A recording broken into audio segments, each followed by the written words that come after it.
अनुपमा रसोई में खाना बना रही थी। तभी वहाँ उसकी सास शीला आती है और कहती है, बहुरिया याद है ना, आज हमारी बहन की बेटी की शादी में जाना है हमें। जी अम्मा जी, हमको याद है। आप बस बाकी सबको याद दिला दो कि आज हम सबको शादी में जाना है, तो इसलिए कोई भी कहीं बाहर ना जाए। पूरा परिवार जाएगा तो आपकी बहन को भी तनिक अच्छा लगेगा ना। अरे बहुरिया, सबको याद तो होगा ही, लेकिन तू हमका बस इतना सा बता कि कोई गिफ्ट तोहफा सगुन देने के लिए सोची है? अपनी ही बेटी की शादी है, कुछ अच्छा तो देने के पड़ी। अम्मा जी, आप ही तो बोली थी कि आप खुद ही सोचेंगी कि क्या देना है शगुन में। हाँ, हमको याद है कि हम बोले रहे, लेकिन तो का अपना फर्ज याद नहीं का? तू इस घर की बहुरिया है, तू कभी कुछ इस घर के बारे में नहीं सोच सकत क्या? समय भी नहीं है इतना तो अब घबरा काहे रही हैं अम्मा जी? आप चिंता नहीं करो, शादी में शाम को जाना है, तब तक हम कोनो शगुन देख लेंगे। अभी आप जाइए, नलिन के पापा को याद दिला दीजिए। तू हमरे बेटे की फिक्र मत कर, उसे अपने सारे काम अच्छे से याद रहते है और वो अपने काम बहुत ही अच्छी तरह से करत है। तू तो बस अपने काम के बारे में सोच, कोई भी गड़बड़ नहीं होनी चाहिए। शीला इतना बोलकर रसोई से बाहर चली जाती है। अनुपमा भी अपना काम करने लगती है। घर में आधे लोग तो सच में भूल ही गए थे कि उन्हें शादी में जाना है। शीला के कहने पर अनुपमा किसी को भी याद नहीं दिलाती। सब ऐसे ही चल रहा था। अनुपमा राखी के लिए एक बहुत अच्छा सूट लेती है और उस सूट को लेकर राखी के कमरे में जाकर राखी से कहती है, राखी बिटिया, आज शाम को शादी में तू ई वाला सूट पहन लियो, तुझ पर बहुत खिलेगा और ई रंग भी तेरा मनपसंद है ना। और कुछ चाहिए तो वो भी बता दे। शादी? किसकी शादी मम्मी? शादी में जाना है? मुझे तो किसी ने बताया ही नहीं कुछ। अरे अम्मा जी ने बताया था ना कि उनकी बहन की बेटी की शादी है, हम सबको बुलाया है, वहीं तो जाना है।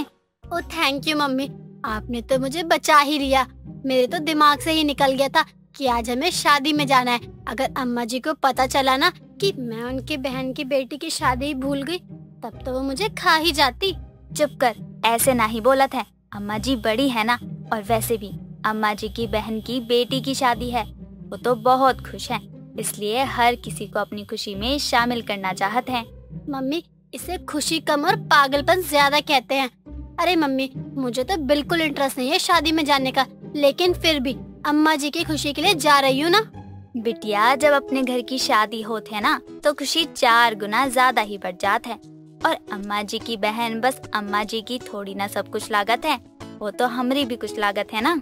मम्मी, आपके होंगे वो रिश्तेदार, लेकिन मुझे तो अम्मा जी की बहन बिल्कुल भी पसंद नहीं है। आपने उन्हें देखा है ना कैसे रहती है, ऊपर से घर आते ही बिटिया बिटिया करके चिपकने लग जाती है।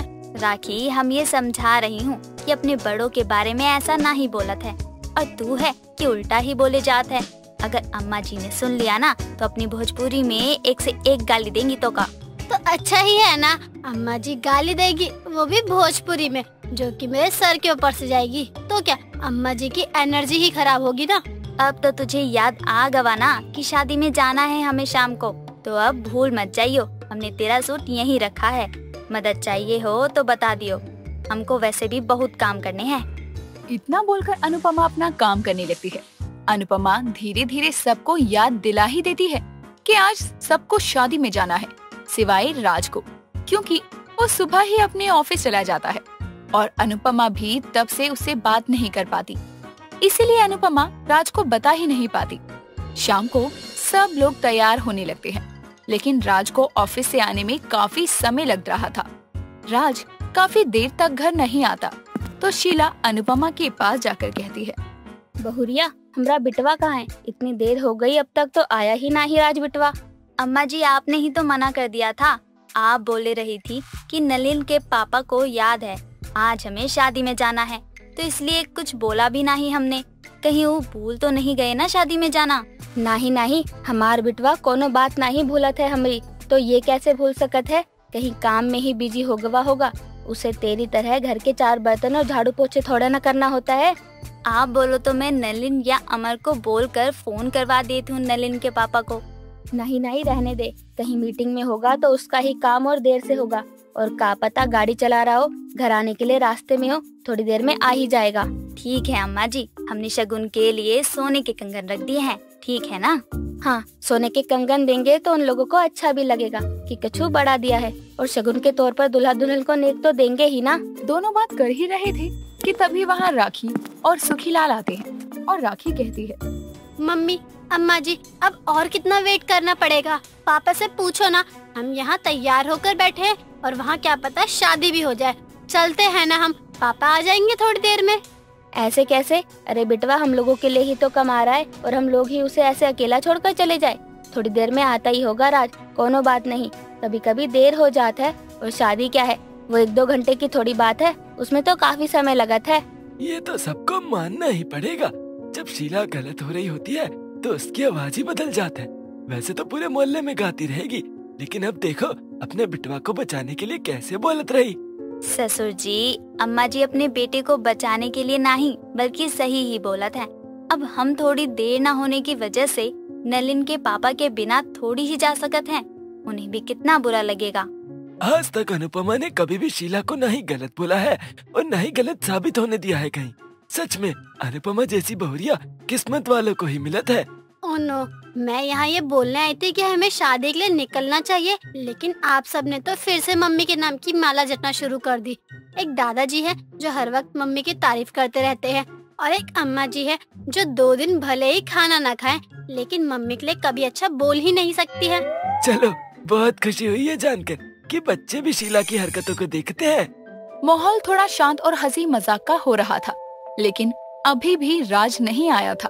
कुछ टाइम बाद नलिन और अमर राज को कॉल करते हैं, लेकिन राज का फोन भी नहीं लगता। धीरे धीरे काफी समय निकल जाता है। रात के करीब 1 बजे राज घर आता है। घर में सभी लोगों को जागता देखकर राज कहता है, अनुपमा, ये क्या है? अब तक मेरे बच्चे, अम्मा जी, पिताजी सोए नहीं हैं और तुमने उन्हें कुछ बोला भी नहीं। पिताजी, आपकी तबीयत ठीक है ना? कोई बात हुई है क्या? बिटवा, हम यहाँ अनुपमा बहुरिया की वजह से नहीं जाग रहे, बल्कि तोहरे इंतजार में रात काली करत रहे। तुझे बताए थे ना कि आज शीला की बहन की बेटी की शादी है, सबको जाना है वहाँ। क्या पापा, मन तो मेरा भी नहीं था शादी में जाने का, लेकिन मैं फिर भी तैयार हुई ना। तो आप नहीं आ सकते थे क्या? आपको पता भी नहीं है हम आपका कब से वेट कर रहे हैं। अनुपमा, तुम्हें पता है मुझे 100 काम होते हैं। अगर मेरे दिमाग से बात निकल भी गई थी तो तुम्हें मुझे याद नहीं दिलाना चाहिए था क्या? तुम्हारी वजह से मुझे शर्मिंदा होना पड़ा। हम तो बताना ही चाहते थे, लेकिन अम्मा जी ही हमको मना कर दी।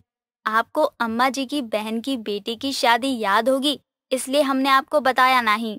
अब तुम अपनी गलती को छुपाने के लिए अम्मा जी पर इल्जाम लगा रही हो। ये तो है ही ऐसी। अरे, मैंने अपने बेटे को सब बताने को मना किया था, लेकिन तू तो उसकी पत्नी है ना, और पत्नी का फर्ज होता है अपने पति को सारी बात बताने का, याद दिलाने का। अम्मा जी, माफ कर दो, मुझे ऑफिस में इतना काम था और फिर आज बॉस के घर पे पार्टी भी थी, मना नहीं कर पाया। मेरे फोन की बैटरी भी खत्म हो गई थी, इसीलिए नहीं आ पाया टाइम से। कोई बात नहीं बिटवा, अब हो गवा जो होना था, लेकिन तू मेरी बहन की बेटी के घर सगुन भिजवा दियो। तेरी बीवी की गलती की सजा ही है कि कहीं शादी ब्याह में हम नहीं जा सके। लो, रोज का ड्रामा शुरू हो गया। अपनी गलती कोई नहीं मानेगा, लेकिन अनुपमा बहुरिया को दोष सब देते हैं। अनुपमा ने जो गलती की भी नहीं थी, फिर भी उसे उस गलती के लिए सबसे सुनना पड़ रहा था।